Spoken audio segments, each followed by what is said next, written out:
Well, good morning, everybody. Welcome to another exciting episode of Network Admin Life. Grace and peace to you from our Lord Jesus Christ. I'm going to try to talk a little quiet here because I'm in my office. I don't want to disturb everybody. I said in an earlier video that I'd go over a email I got from a recruiter. I'm not interested in any new employment right now, but I thought you guys might be interested in my take on what this company is really asking for. So let me share that email with you. Where is it? Where is it? Where is it? There we go. All right, I am sharing that with you. So this came from a recruiter from somewhere. He's probably just a hired gun over in India or someplace like that. It says, greetings, I came across your resume and wanted to send a quick note your way.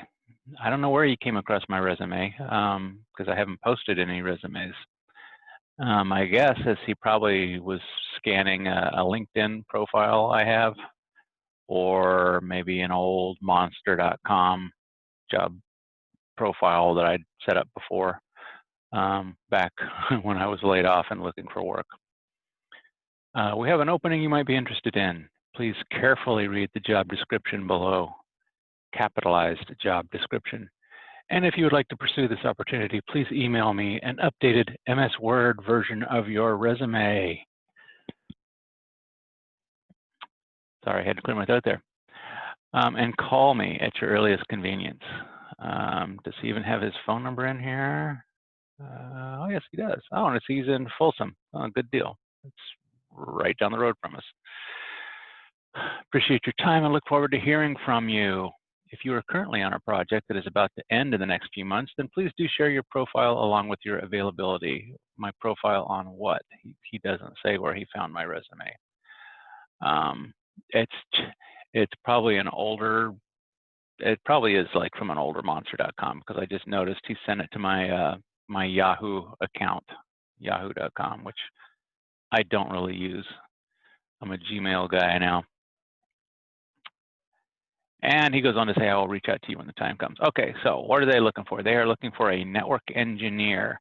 Well, I'm not really an engineer. I'm an administrator. I'm not into designing and laying out huge, you know, computer networks. I'm self-taught, and I'm really more of a layer 2, layer 3 LAN guy. I don't really do these wide area network things. But let's see what they're looking for. Bachelor's degree or 4 or more years of work experience. And that's good because, I mean, a lot of these job postings before, they were always asking for bachelor's degree. And many of them are finding out that, you know, bachelor's degree isn't the end-all be-all thing that they say it is. So 4 or more years of work experience. That's what they're hoping for. If you've got less than 4 years of experience, but you still got the skills they want, and you think you can do the job, apply for it anyway. I mean, don't discount these jobs that just say, well, you need this, that, and the other. And if you don't have all of that, don't worry, apply for it anyway. See if you can get into that interview. Experience with IP layer 1 through 3 for edge networks and a strong knowledge of MPLS.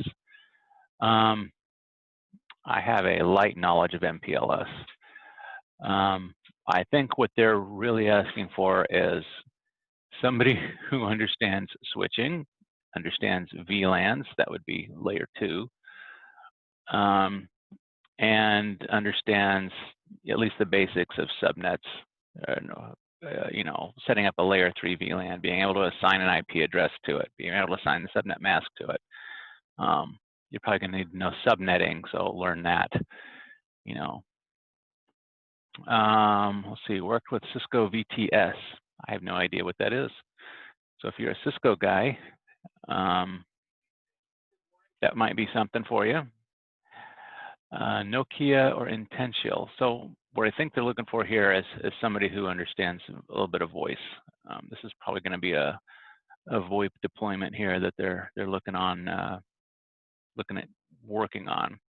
Hands-on experience with virtualization of networks and servers. So I'm guessing that the VoIP servers are virtual and running in a VMware or a Windows virtual server environment. And again, 4 or more years of relevant work experience. So that, coupled with the first thing they ask for, means we don't care if you have a degree or not. We just want you to have some experience in what we're looking for here. Knowledge of fabric networking. I think that means they just want you to be aware of it and have a basic understanding. You don't have to be a fabric engineer. Okay, so here's where they get down. This is what they would like. When they say desired skills, it means we'd really like it if you have it, but it's not a deal killer if you don't. Cisco or Nokia or other networking certifications. They're just trying to filter out. They don't want like the hobbyist, the guy that thinks he knows a lot about it, never really taken any classes on it, and just wants to show up and waste their time because he's not even qualified. So they would prefer a Cisco or Nokia certification because they know you at least have a basic knowledge of what they're trying to do here. Strong ability to understand end-to-end call flows for deploying network services. Means they want you to understand VoIP. Yeah, you're not going to have to know all the packets and you know how and protocols. Well, knowing the protocols might help, but you're not going to have to delve into a packet and look at what the bits do. So, and if you know how to write in Python, that's a plus. Yeah, that's plus in any job. I've never used Python, so I don't use it in my job as a network admin. Okay, so what will you be doing? Responsible for engineering IP edge networks at service aggregation points. So that means you'll be setting up layer 2 and layer 3 VLANs.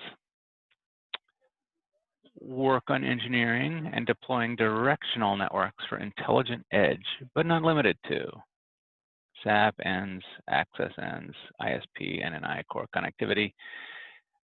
Again, this is just saying you're going to have to be setting up layer 3 networks and connecting into their ISP, probably for remote sites is what I'm guessing. Developing network configurations from design models and templates. Probably means that they've already got a way of doing this that they want, and they want you to be able to work with that. Building networks for interconnection for growth, capacity, and expansion. It's exactly what it says. You're going to be setting networks up, engineering network solutions with a strong interaction with PNF and VNF applications teams. Basically, be able to work and play well with others, and meaning whoever these teams are here, they're gonna tell you what they want, and you need to be able to build that. Working with underlay and overlay controllers for network creation, leveraging plugins for network deployments across multiple virtualized OS environments. That's probably some specialized software that they're using. I have no idea let's see, overlay controllers. Yeah, it's probably some software package that they're using to design their networks or help design their networks. And yeah, be familiar with the vSwitches on VMware probably. Overseeing network builds from procurement to in-service. That means be able to tell them what to order and then make sure that whatever you receive is what you ordered. Strong interaction with design architecture team. Again, we want you to be able to work and play well with others. Work with peer teams. Work and play well with others. And make sure you meet your deadlines. Again, they want you to understand the VoIP call flows, how they work. So VoIP call setup, session, and teardown. Managing projects to deliver on time means we don't want to have to babysit you. If you're given a deadline, meet that deadline. And again, do your own work. So it's a really, any of these job descriptions, they try to make it sound like it's really super complicated, and it's really not. Basically, if you have a willingness to get in there and roll up your sleeves and Google things and just show up, do your job, they're going to be very happy with you. So 'cause that's a big problem today. People just don't show up, just don't do their job. I remember my last job, I hired a guy. I was a network manager, or I was a site support manager there, and I hired a guy to do help desk work. Yeah, he was supposed to start one day, and he just never showed up. I called, he never answered his phone. So there you go. Why apply for a job and interview for it if you're not even going to show up? So anyway, that's all we got for today. So as always, let me stop sharing here. Sorry guys, bear with me here while I hunt around and try to find everything. That's it. Thanks for watching, and we'll catch you next time.